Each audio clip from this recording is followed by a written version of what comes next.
السلام علیکم ورحمۃ اللہ وبرکاتہ۔ امید کرتا ہوں کہ آپ سب اللہ کے کرم و فضل سے اچھے ہوں گے اور صحت مند ہوں گے اور خیریت سے ہوں گے، ٹھیک ہے۔ دراصل میرا مقصد صرف یہ ہے کہ ہمارے آپ کو پتہ ہے کیا ہونے والا ہے کچھ ہی دنوں میں اور کچھ مہینوں میں، تو ہم آپ سب کو بتا دیں کہ اللہ کے کرم و فضل سے جو مہینہ آ رہا ہے،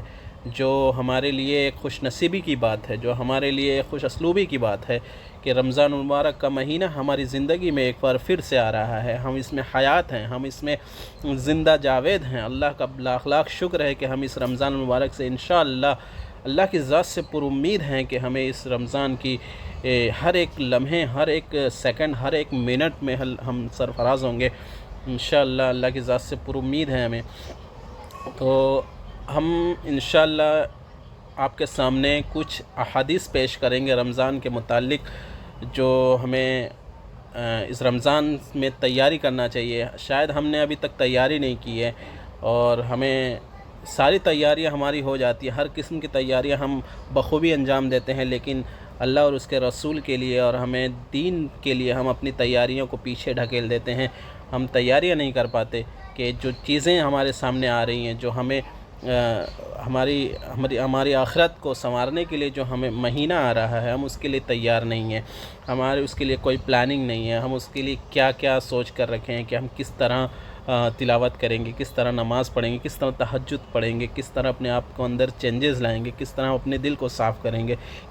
تو انشاءاللہ اس پہ تبصرہ کریں گے۔ تو ہم اپنے موضوع کی طرف آتے ہیں۔ حدیث شریف میں آتا ہے کہ آپ صلی اللہ علیہ وسلم نے فرمایا کہ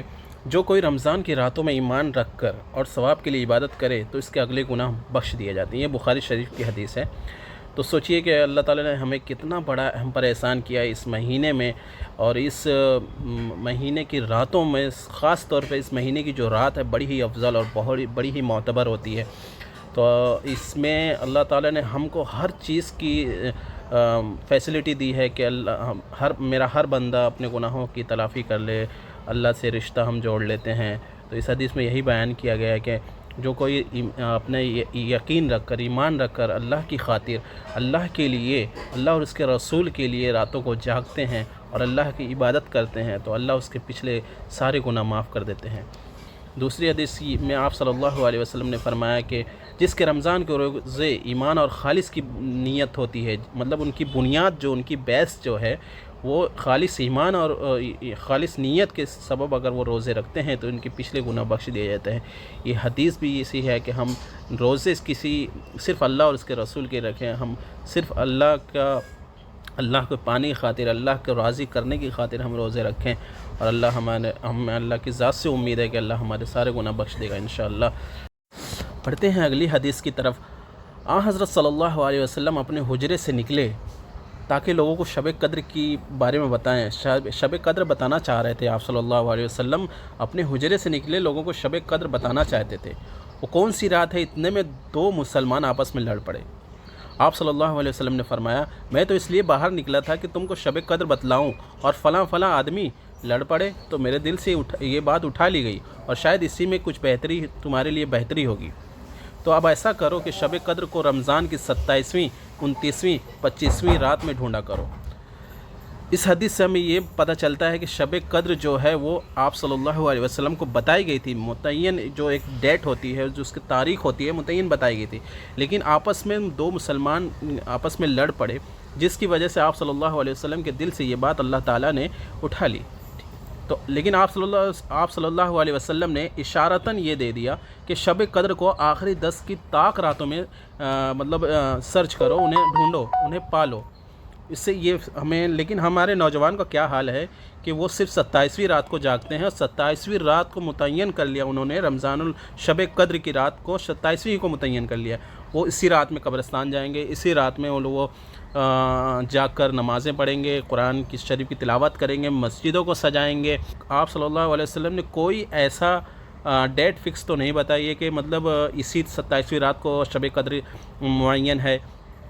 تو ایسا تو بالکل بھی نہیں ہے، لیکن ہمارے نوجوانوں کا یہ حال ہے کہ وہ 27ویں رات کو ہی شب قدر کی مان لیے ہیں، گڑھ لیے ہیں اپنے من سے کہ یہ 27ویں رات کو ہی ہے شب قدر، لیکن ایسا بالکل بھی نہیں ہے۔ ہمیں یہ چاہیے کہ ہم رمضان المبارک میں کی آخری 10 رات جو ہوتی ہے اس میں جاگنا چاہیے، اس میں اللہ کی خوب عبادت کریں، دل لگا کر عبادت کریں، طبیعت سے عبادت کریں، ہمیں ایسا کرنا چاہیے۔ ہر مسلمان کو یہ کرنا چاہیے کہ آخری 10 راتوں کو جاگ لے۔ سال میں اگر ہم 10 رات نہ جاگ سکے تو یہ ہماری بدنصیبی ہے۔ ہم ساری رات سوتے ہیں، ساری رات ہم موبائل میں لگے رہتے ہیں، ساری رات ہماری سو کر گزرتی ہے، لیکن اگر ایک اللہ تعالیٰ ایک 10 رات میں اگر ہم جاگ لیں گے تو اس میں ہمارا ہی فائدہ ہے، ہمارا ہی رشتہ جوڑے گا اللہ تعالیٰ سے، ہمارا ہی بہت بینیفٹ ہے اس میں۔ تو میں یہ عرض کرنا چاہتا ہوں کہ آپ اگر 10 رات مسلسل جاگ کر عبادت کر لیے، مطلب 21ویں سے لے کے 30ویں رات، تو اس میں انشاءاللہ اللہ کی ذات سے امید ہے کہ آپ کو شب قدر 100% آپ کو مل جائے گی۔ اگر آپ نے آخری 10 راتوں پر اہتمام کر لیا، دنوں میں اور رات کو اہتمام کر لیا، تو یقیناً اس بات کی یقین ہے کہ آپ کو انشاءاللہ شب قدر نصیب ہو جائے گی۔ اس مہینے میں قرآن شریف کی خوب تلاوت کرنی چاہیے۔ اس مہینے میں ہی قرآن شریف کا نزول ہوا تھا، اور دنیا میں سب سے زیادہ پڑھی جانے والی کتاب قرآن شریف ہے۔ اور یہ بھی بتا دوں آپ کو کہ دنیا میں سب سے بنا سمجھ کر پڑھی جانے والی بھی یہ کتاب ہے، کہ اسے کوئی سمجھ کر نہیں پڑھتا۔ اگر تم سمجھ کر پڑھو نا تو خدا کی قسم اگر آپ کو نہ جینے کا سلیقہ آ جائے۔ اس میں اس قرآن شریف کے ایک حرف میں اللہ نے تاثیر رکھی ہے۔ قرآن شریف کو سمجھ کر پڑھیں، قرآن شریف کو سمجھ کر پڑھنے سے ہمیں جینے کا سلیقہ آئے گا۔ کس طریقے سے ہم بنا سمجھے ہم تو ناول پڑھتے ہیں، خوب دل لگا کر پڑھتے ہیں، کوئی کتاب ہو گئی، دنیاوی کتاب ہو گئی، کوئی بہت بڑا فلاسفر ہو گیا، کوئی بہت بڑا پوئٹری ہو گیا، پوئٹری مین ہو گیا، اس کی ساری کتابیں پڑھ لیتے ہیں، اچھے سے پڑھ لیتے ہیں، لیکن قرآن شریف پڑھنے کا ٹائم نہیں ہے، سمجھ کر پڑھنے کا ٹائم نہیں ہے۔ یہ ساری چیزیں ہوتی ہیں کیونکہ ہمیں جو چیز سمجھ کر پڑھنی چاہیے، اللہ ہم سے کیا کہہ رہا ہے، اللہ ہم سے کیا مطالبہ کر رہا ہے، اللہ ہم سے کیا چاہتا ہے، اللہ نے ہمیں کیوں بھیجا ہے، کس مقاصد کے تحت بھیجے ہیں، تو وہ ساری چیزیں اس قرآن شریف میں ہمیں پڑھ کر سمجھ کر پڑھنی چاہیے۔ انشاءاللہ اللہ ہم سب کو اس پر عمل کرنے، پڑھ کر سمجھ کر پڑھنے کی توفیق عطا فرمائے۔ اور آپ کو بتاتا چلوں، آج کل کی جو خواتین بھی ہوتی ہیں وہ بھی ناول میں اپنا دن گزار دیتی ہیں، راتوں کو ناول پڑھ کر، دنوں میں ناول پڑھنا، فضولیات میں آج کل کی خواتین بھی اس میں کافی آگے ہیں۔ لیکن ان سب خواتین کو میں یہ بتاتا چلوں کہ قیامت کے دن، روز محشر کے دن، یہ ناول جو آپ پڑھ رہی ہیں یہ آپ کی سفارش بن کر نہیں آئے گا، یہ آپ کو جہنم سے آزادی دلانے کے لیے نہیں آئے گا، یہ آپ کو جہنم کی آگ سے بچانے کے لیے نہیں آئے گا۔ آپ اگر قرآن شریف کی تلاوت دل سے لگا کر کریں، سمجھ کر پڑھیں، خدا کی قسم وہ کل قیامت کے دن آپ کے لیے آڑ بن جائے گا، جہنم میں جانے کے لیے آپ کے لیے آڑ بن جائے گا، آپ کی سفارش بن کر آئے گا۔ حدیث شریف میں آتا ہے جس کے مفہوم ہے کہ کل قیامت کے دن قرآن شریف کی 2 آنکھیں ہوں گی، اور وہ لوگوں کو دیکھے گا کہ کون اس کا حق ادا کیا ہے، وہ اللہ سے سفارش کرے گا، اللہ اس نے مجھے پڑھا کرتا تھا، اللہ یہ اس کو بخش دے، اللہ سے سفارش ہی کرے گا، سفارش کرے گا وہ اللہ سے ہم کلام ہوگا وہ کہ اللہ اسے بخش دے، اس نے میرا حق ادا کیا، اللہ یہ مجھے سمجھ کر پڑھتا تھا، اللہ یہ مجھے روزانہ اپنے ہاتھوں میں لیتا تھا، اپنے ہاتھوں سے مجھے پاک ہاتھوں سے ہاتھ لگاتا تھا، میرے لیے وضو کرتا تھا، میرے لیے اپنے آپ کو میرے لیے ٹائم نکالتا تھا، مجھے پڑھتا تھا، مجھ میں غور و فکر کرتا تھا۔ تو یہ ہوتے ہیں یہ ساری چیزیں ہوتی ہیں قرآن شریف کے حقوق ادا کرنا۔ ہم صرف پڑھ کر رکھ دیتے ہیں، ہمیں یہ نہیں پتہ ہوتا کہ اللہ ہم سے کیا کہہ رہا ہے، ہم سے اللہ کیا مطالبہ کر رہا ہے۔ تو ان خواتین سے بھی کہتا ہوں کہ ناول کو ترک کر دیں۔ یہ صرف ناول ایک ایسی کتاب ہے جس سے انسان جو ہے شیطان کو موقع ملتا ہے، شیطان کو آسانی ملتی ہے لوگوں کے جذبات کو بھڑکانے میں اور لوگوں کی فیلنگز کو بھڑکانے میں۔ تو اس سے ہمیں اجتناب کرنا چاہیے، اس سے ہمیں بہت پرہیزگاری کی ضرورت ہے کہ اللہ ہم کو ناول پڑھنے سے ہماری نسلوں کو، ہماری قوم کو، ہماری بچیوں کو، ہماری خواتین کو حفاظت فرمائے۔ آپ سے یہی گزارش ہے کہ رمضان کی آخری 10 راتوں میں قیام کیجیے، اللہ ہم سب کو آسانی فرمائے، اللہ ہمیں ہمت دے، ہمیں جرأت دے، ہمیں استقامت دے، اللہ کی ذات سے امید ہے۔ تو آپ سے یہ گزارش کرتا چلوں کہ آپ رمضان المبارک کی آخری 10 راتیں خوب جم کر عبادت کریں۔ ویسے تو سارے مہینے میں، پورے مہینے میں ہی عبادت کریں، لیکن آخری 10 راتوں کو خاص بنا لیں کہ اس میں ہمیں نہیں سونا ہے، راتوں کو سونا ہی نہیں ہے، ہمیں بھلے سے آپ دوپہر میں سو لیں، لیکن ہمیں راتوں کو جاگ کر عبادت کرنی ہے، اللہ کو منانا ہے، اللہ سے گڑ گڑانا ہے، اللہ سے ہمیں رشتہ جو ہمارا ٹوٹ چکا ہے اللہ سے ہمیں رشتہ بحال کرنا ہے۔ تو یہ عزم بنا لیں، یہ یقین بنا لیں اور اپنے آپ کو تیار کر لیں اس کے لیے، جو رمضان کی 10 راتوں میں مسلسل جاگیں، اللہ کی خوب عبادت کریں، نبی کریم صلی اللہ علیہ وسلم پر کثرت سے درود پڑھیں، اور ہمیشہ زبان پر اللہ کا ورد ہو۔ چاہے آپ جو بھی کام کریں اس پورے مہینے میں، چاہے کھانا پکاتے رہیں، چاہے آپ ڈرائیونگ کریں، چاہے آپ اپنے جاب پر ہوں، چاہے آپ سو رہے ہوں، یا چاہے آپ راستے میں سفر کر رہے ہوں، یا کوئی بھی ایکس وائی زیڈ کوئی بھی کام ہو، آپ لیکن اللہ کا ذکر اپنی زبان پر تر رکھیں، اپنی زبان کو تر رکھیں اللہ کے ذکر سے، اللہ آپ کا مقام کو بلند فرما دے گا۔ تو یہ آپ سے یہی گزارش ہے کہ رمضان کی آخری 10 راتوں میں خوب کثرت سے عبادت کریں، جاگ کر عبادت کریں، اس میں صرف 27ویں رات کو نہ جاگیں، میں تو کہتا ہوں کہ 21 سے لے کے 30ویں رات تک مسلسل جاگیں آپ راتوں کو، انشاءاللہ ضرور بالضرور آپ کو شب قدر نصیب ہو جائے گی۔ اللہ سے ہم اللہ سے دعا کرتے ہیں کہ اللہ تعالی ہماری امت مسلمہ کو دین اسلام پر استقامت عطا فرما اور ہمیں اس پر ثابت قدم عطا فرما۔ بخاری شریف کی ایک اور حدیث ہے، حدیث نمبر 1158، اس میں آپ صلی اللہ علیہ وسلم فرما رہے ہیں، بہت سے صحابہ رضوان اللہ علیہم نے نبی کریم صلی اللہ علیہ وسلم سے اپنے خواب بیان کیے کہ شب قدر رمضان کی 27ویں رات ہے۔ اس پر نبی کریم صلی اللہ علیہ وسلم نے فرمایا کہ میں دیکھ رہا ہوں کہ تم سب کے خواب رمضان کے آخری عشرے میں شب قدر کے ہونے پر متفق ہو گئے ہیں، اس لیے جسے شب قدر کی تلاش ہو وہ رمضان کے آخری عشرے میں ڈھونڈیں۔ اس سے صاف ظاہر ہوتا ہے کہ ہمیں رمضان کی جو شب قدر ہے اسے ہمیں آخری عشرے میں ہی ڈھونڈنا ہے۔ اگر جو بھی ہم مسلسل اگر ہم 10 راتیں جاگ گئے اور جاگ کر عبادت کر لی تو پھر یہ ضرور ہمیں شب قدر اللہ کے کرم و فضل سے نصیب ہو جائے گی، اور یہ بہت سعادت مندی کی بات ہے کہ اللہ تعالی ہمیں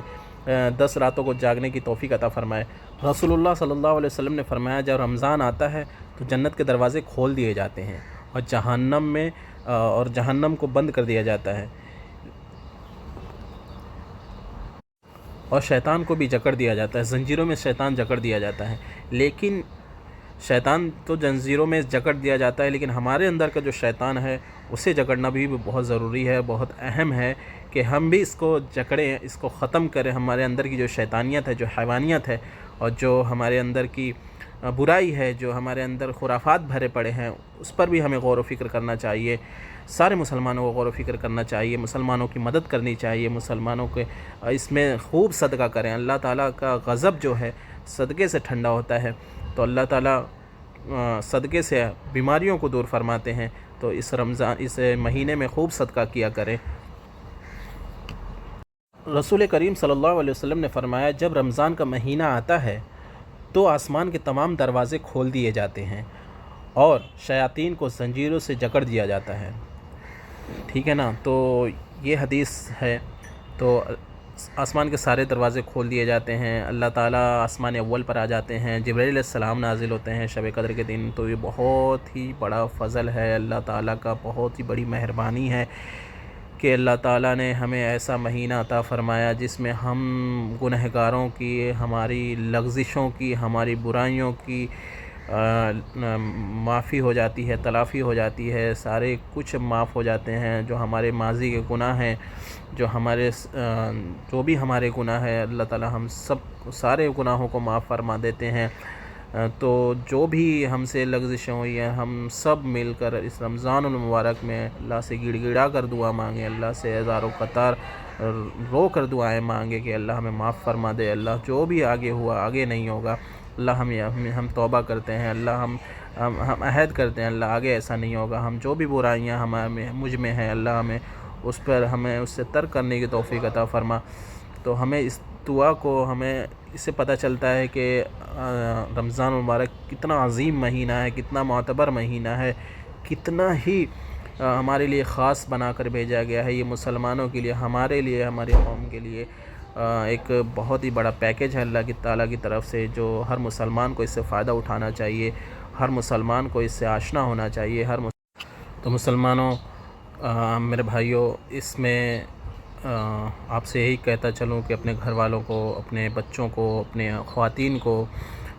گھر والوں کے زیادہ خیر خواہی میں لگے رہیں، اور بچوں کو اس کی عادت ڈالیں، نمازیں پڑھنے کی عادت ڈالیں، بچوں کو دین پر لائیں۔ آج کل کی بہت سے لوگ موبائل میں اپنا وقت ضائع کرتے ہیں، بچوں کو موبائل دے دیتے ہیں اور ان کو کسی قسم کی فکر نہیں ہوتی، وہ ریلز دیکھتے ہیں اور وہ شارٹس دیکھتے ہیں، اس سے بچوں کا ذہن بہت ہی بیکار ہوتا ہے، تو اسے اجتناب کرنا چاہیے۔ یہ خواتین سے خاص طور سے گزارش ہے کہ اس سب چیزوں میں بچوں کو انوالو نہ کریں، بچوں کو جتنا بچوں سے زیادہ قریب ہوں گے بچے اتنا ہی پروان چڑھیں گے، بچوں کو اکیلا نہ چھوڑیں، بچوں کو موبائل سے دور رکھیں اور ان کو ذکر و اذکار کی عادت ڈالیں، انہیں نماز پڑھنے کی عادت ڈالیں، انہیں صدقہ خیرات کرنے کی عادت ڈالیں۔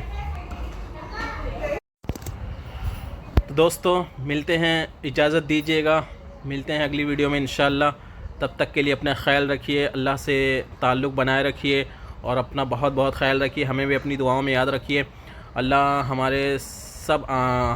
گناہوں کو معاف فرمائے، اللہ ہم سب کو استقامت عطا فرمائے، رمضان المبارک کی برکتوں سے اور اس کے فضائل سے اور اس کے سارے نعمتوں سے ہمیں سرفراز عطا فرمائے، اور ہمیں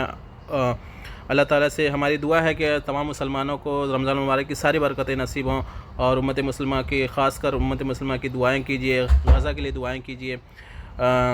تو ملتے ہیں آخری ویڈیو میں، ہمارے اس چینل کو ضرور سبسکرائب کریں۔ انشاءاللہ ہمارے چینل پر آپ کو قرات ملے گی، ہر قسم کی قرات، تفسیر قرآن شریف کی تفسیر اور ترجمے کے ساتھ، اور مختلف قسم کی احادیث بھی ملے گی انشاءاللہ۔ تو ملتے ہیں انشاءاللہ۔ السلام علیکم ورحمۃ اللہ وبرکاتہ۔